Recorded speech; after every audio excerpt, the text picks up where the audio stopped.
everyone, welcome back to my main work, week 82, which is on the topic of the skeletal system. Now, this week we're going to start a new 12-week plan on studying math and biology for our main work and our DE2. Our DE3 will stay the same, but for our DE2 and our main work, we will focus on math and biology. So this week, me and Kennedy choose to go with the topic of the skeletal system. Now, you might notice in my past videos, like a year ago, I have talked about the skeletal system, just an overview of the skeletal system. But I have decided that in this video, I'm going to dive deep into the components of the skeletal system, the parts of it, the types of tissue, and how to keep the bone healthy, as well as the difference of the bone during infancy versus maturity, minerals in it, histology, cells, types, and functions of the skeletal system. So it's like, in addition to the skeletal system, a video of the skeletal system a year ago, but this one is deeper. And I've got a few more photos to show along the way too. So let's get started with the first part, the types of a skeletal system. Now, we as mammals, humans, have an endoskeleton, which is skeleton on the inside, not on the outside like most insects' exoskeletons. So we have endoskeletons, and it is separated into two main skeletons, the axial skeleton and the appendicular skeleton. Now, what is the axial and appendicular skeleton? Well, the axial skeleton is in our head, our neck, and the back, and the chest. So it will consist of the skull, the ossicles, which is in our ear, the hyoid, which is the part here in our jaw, but not our jaw, it's separated from the jaw, not connected to any bone, and the vertebral column, as well as the rib cage. So let me show you a photo of the appendicular skeleton and the axial skeleton. Let me just remove this. Okay, put this on one side. So as you can see, there is the appendicular skeleton. The appendicular skeleton is the bones of the limbs, which you can see. The limbs that includes the arms, plus the hands, the shoulder girdle, which is here, and also our legs plus feet, and our pelvic girdle, which is this. So these two are the pelvic girdle, and the green, basically the green and the blue are the appendicular skeleton, and this yellow, the orange is the axial skeleton. As you might see, all of the appendicular skeletons are connected to the axial skeleton. So as you can see here, it will have the bones in the carpals, phalanges, metacarpals, as well as the tarsals, metatarsals, and phalanges as well. So there's the fibula, tibia, and the femur, which is the largest bone in the body. But for the hand, we have the humerus and the ulna, as well as the radius. So those are the parts of the axial skeleton. So I'll put this here. Alright, so for our second part, I'm going to discuss on the functions of the skeletal system. Now, with all of the axial, appendicular skeleton, all kinds of stuff, bones, we must have a function. And not only does it give us its support for the body as well as protection to the organs, but it is an essential part for movement because it coordinates with the muscles to help us to move, like move our hands, move our feet, move our head, anything related to movement. And it also plays an important role in mineral storage and release, blood cell production, primarily white blood cells, red blood cells, platelets, and other cells as well. And there is triglyceride storage as well. So even though on the outside it looks dead, it's not actually dead. It's living tissue. It's hard, it's dry. It might look hard and dry, but it's actually living tissue. So don't mistake for that. And it has a lot of functions as well. Now, what are the cells in the bone? Well, there are four main types of cells in the bone, which is the osteogenic cells, the osteoblasts, the osteocytes, and the osteoclasts. Now, the osteogenic cells is like the start of the cycle of cells. So it's like a baby, let's say, and it is responsible for bone repair and growth. Next on the life cycle is osteoblast, which helps to ossify, which is a fancy word for harden the bone, and heal existing bones. Now, the osteocytes is the mature bone cells, and so the osteocyte is at the end of the cycle. But that's not all. We also have the osteoclast, which is responsible for bone resorption and breakdown. Now, you might ask, why do we have those cells that are destroying and breaking down the existing cells? Well, this is actually a very natural and beneficial thing. Why? Because old bones can be a nuisance. So there must be something to break down that old bone so that new bone cells can be replaced, and it will be like an old wheel. Well, an old wheel cannot work well as a new wheel because the old wheel of the bicycle might not be have enough air, and it might be rusted. So the new wheel of the bicycle can be replaced by the new wheel to make the whole system of the bicycle work properly. So that's basically one of the cells, which is the osteoclast.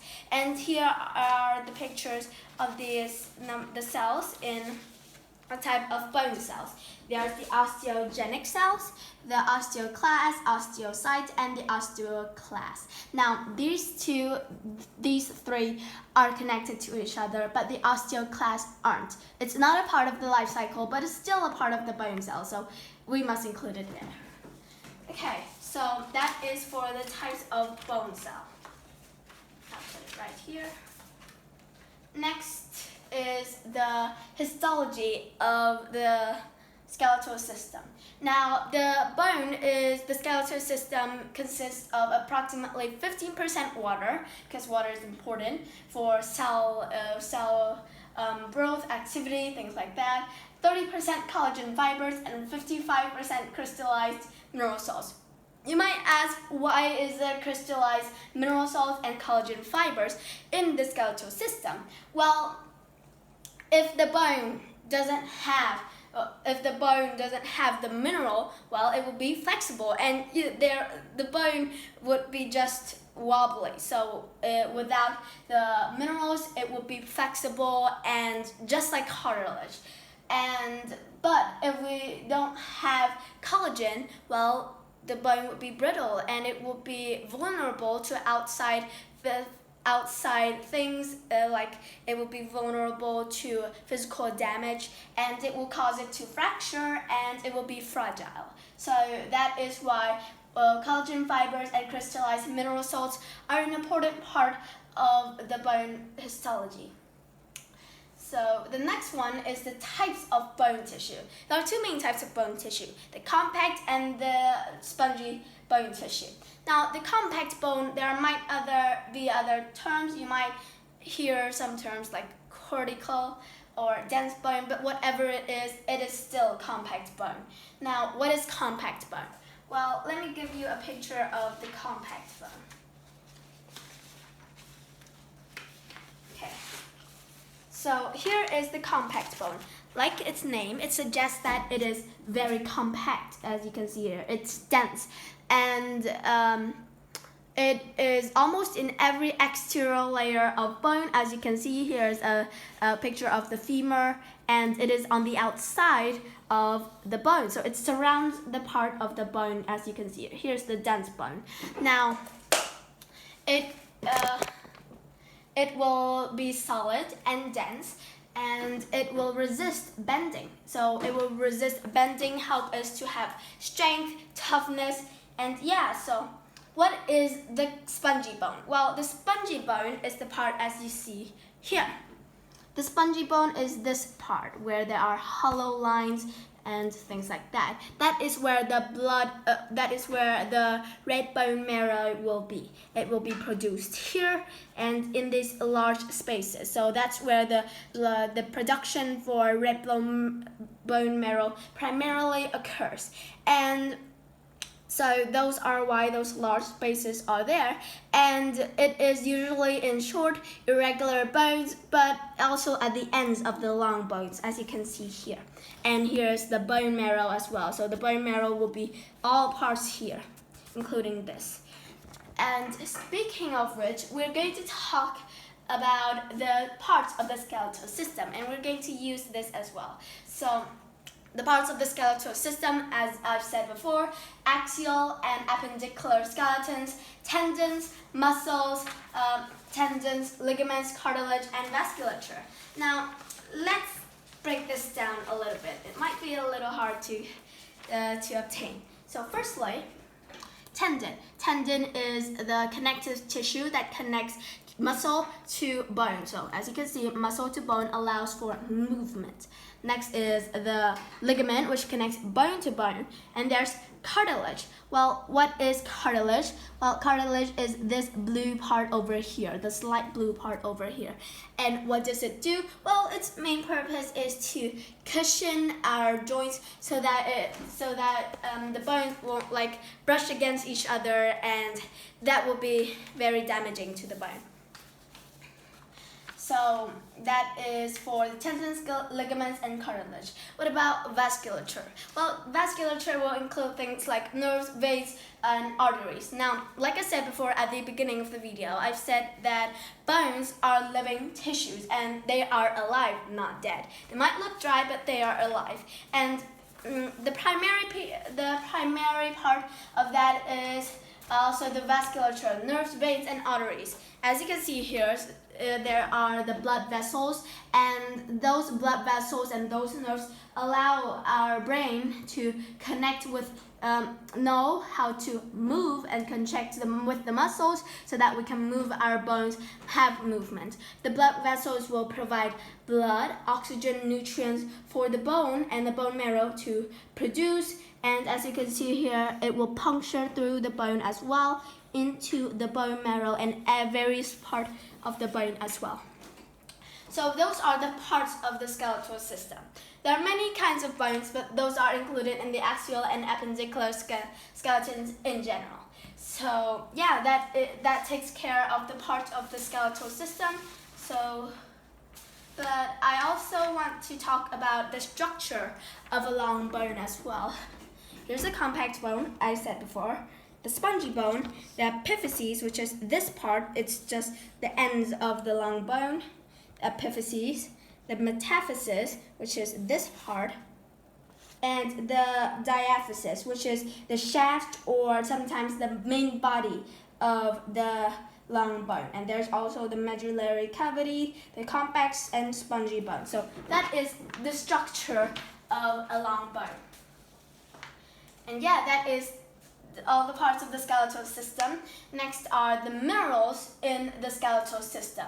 Now, you might heard calcium drink. You might heard your mom telling you to drink more milk. Well, milk is an essential part in production of calcium, and calcium is important for a stronger bone, and it will also be help for muscle contractions and other kinds of things. So it's like the primary factor of the bone. So calcium is important.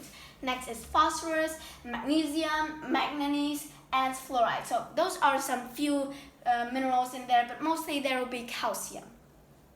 Next is the difference between the bone during the infancy versus maturity. So during infancy, bones are primarily cartilage because it will allow for babies to push through the birth canal, and it will be able to squeeze through that.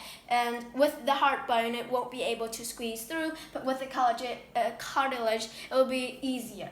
So the infants have approximately 300 bones.